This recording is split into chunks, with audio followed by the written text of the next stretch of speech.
ಸ್ವಾಗತ. ನಾನು ಶೋಭಾ. ಇದು ನಿಮ್ಮ ಪ್ರೀತಿಯ ಸುದ್ದಿಗಳ ಡಬ್ಬಿ. ಸಿದ್ದು ಆಶೀರ್ವಾದದಿಂದ ಸಚಿವರಾಗ್ತಾರ ಬಿಕೆ ಹರಿಪ್ರಸಾದ್. ಸಚಿವ ಸಂಪುಟ ಸೇರ್ಪಡೆಗೆ ಕೆಪಿಸಿಸಿ ಅಧ್ಯಕ್ಷರು ಹೆಸರನ್ನ ಮುನ್ನೆಲೆಗೆ ತಂದಿದ್ದು ಯಾರು? ಇದು ಈ ಹೊತ್ತಿನ ವಿಶೇಷ. ಈ ಹಿಂದೆ ಡಿಕೆ ಶಿವಕುಮಾರ್ ಅವರು ಉಪಮುಖ್ಯಮಂತ್ರಿ ಹಾಗೂ ಕೆಪಿಸಿಸಿ ಅಧ್ಯಕ್ಷ ಹುದ್ದೆಗಳನ್ನ ಏಕಕಾಲದಲ್ಲಿ ನಿರ್ವಹಿಸುವುದನ್ನು ಉದಾಹರಣೆಯಾಗಿ ಉಲ್ಲೇಖಿಸಲಾಗುತ್ತದೆ.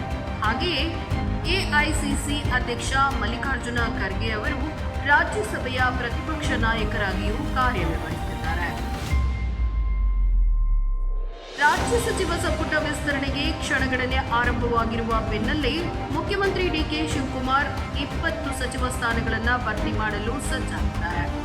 ಈ ಸಂದರ್ಭದಲ್ಲಿ ಕೆಪಿಸಿಸಿ ಅಧ್ಯಕ್ಷ ಹಾಗೂ ವಿಧಾನ ಪರಿಷತ್ ಸದಸ್ಯ ಬಿಕೆ ಹರಿಪ್ರಸಾದ್ ಅವರ ಹೆಸರು ಅಚ್ಚರಿಯ ರೀತಿಯಲ್ಲಿ ಮುನ್ನೆಲೆಗೆ ಬರ್ತಾ ಇದೆ. ಮೂಲಗಳ ಪ್ರಕಾರ ಮಾಜಿ ಮುಖ್ಯಮಂತ್ರಿ ಸಿದ್ದರಾಮಯ್ಯ ಅವರು ಹರಿಪ್ರಸಾದ್ ಅವರ ಹೆಸರನ್ನ ಸಚಿವರನ್ನಾಗಿಸುವಂತೆ, ಜೊತೆಗೆ ವಿಧಾನ ಪರಿಷತ್ನಲ್ಲಿ ಸಭಾ ನಾಯಕರನ್ನಾಗಿ ನೇಮಿಸಲು ಬೆಂಬಲ ನೀಡುತ್ತಿದ್ದಾರೆ ಎನ್ನಲಾಗಿದೆ. ಹರಿಪ್ರಸಾದ್ ಸಚಿವ ಸ್ಥಾನ ನೀಡಿದ್ರೆ ಅಧಿಕಾರದ ಜೊತೆಗೆ ಪಕ್ಷ ಸಂಘಟನೆಗೂ ಬಲ ಸಿಗಲಿದೆ ಎಂಬುದು ಇದರ ಹಿಂದಿನ ಉದ್ದೇಶವಾಗಿದೆ.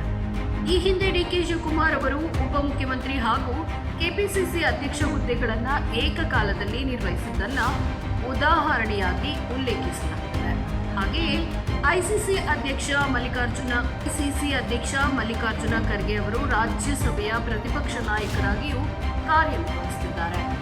ಲೋಕಸಭೆ ಪ್ರತಿಪಕ್ಷ ನಾಯಕ ರಾಹುಲ್ ಗಾಂಧಿ ಅವರು ವಿದೇಶ ಪ್ರವಾಸದಿಂದ ಭಾನುವಾರ ಮರಳಿದ ಬಳಿಕ ಸಿದ್ದರಾಮಯ್ಯ, ಡಿಕೆ ಶಿವಕುಮಾರ್ ಹಾಗೂ ಹರಿಪ್ರಸಾದ್ ಅವರು ಪಕ್ಷದ ಹೈಕಮಾಂಡ್ ನಾಯಕರನ್ನ ಭೇಟಿ ಮಾಡುವ ಸಾಧ್ಯತೆ ಇದ್ದು, ಈ ಭೇಟಿಯ ಬಳಿಕ ಸಿದ್ದರಾಮಯ್ಯ ಅವರ ಯೋಜನೆ ಫಲ ನೀಡುತ್ತದೆಯೇ ಇಲ್ಲವೇ ಎಂಬುದು ಸ್ಪಷ್ಟವಾಗಿ ಗೊತ್ತಾಗುತ್ತಿದೆ. ಪ್ರಸಾದ್ ಅವರಿಗೆ ಸಚಿವ ಸ್ಥಾನ ಸಿಗದಿದ್ರೆ ನಗರಾಭಿವೃದ್ಧಿ ಸಚಿವ ಡಾಕ್ಟರ್ ಯತೀಂದ್ರ ಸಿದ್ದರಾಮಯ್ಯ ಅವರನ್ನ ವಿಧಾನ ಪರಿಷತ್ ಸಭಾ ನಾಯಕರನ್ನಾಗಿ ನೇಮಿಸುವ ಸಾಧ್ಯತೆ ಇದೆ ಅಂತ ಮೂಲಗಳಿಂದ ತಿಳಿದುಬರುತ್ತಾರೆ.